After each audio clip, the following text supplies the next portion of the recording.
সুপ্রিয় দর্শক আসসালামু আলাইকুম।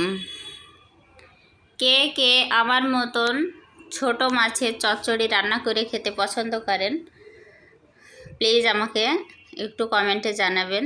আমরা আজ রান্না করব মরলা মাছের চচ্চড়ি। মরলা মাছের চচ্চড়ি বানানোর জন্য আমাদের লাগছে মরলা মাছ।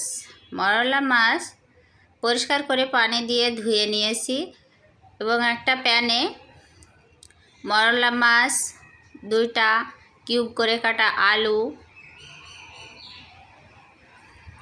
এবং 1 কাপ পেঁয়াজ, 1 কাপ পেঁয়াজ দিয়ে আমরা ভালোভাবে পেঁয়াজটা একটু হাতে মথে দেব। 5-7টা কাঁচামরিচ ফালি করে কাটা, ধনিয়া গুঁড়া, জিরা গুঁড়া, হলুদের গুঁড়া। আমরা সব উপকরণ একসাথে দিয়ে স্বাদ মতন লবণ এবং সরিষার তেল, আমরা তেলটাও একই সাথে দিয়ে আমরা ভালোভাবে হাত দিয়ে মেখে নেব।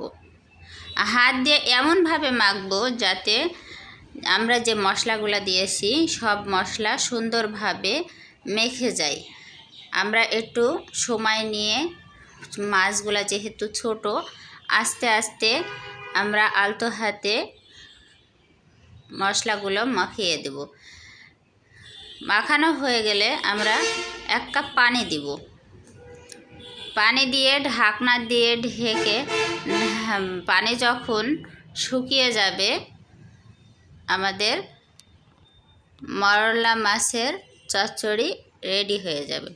আমরা এর মাঝখানে কোনো নাড়াচাড়া করব না।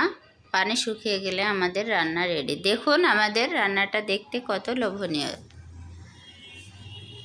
আমার রান্নাটা যদি আপনাদের ভালো লেগে থাকে তবে আমার চ্যানেলটা প্লিজ সাবস্ক্রাইব করে দেবেন। আমার সাথে থাকার জন্য ধন্যবাদ সবাই।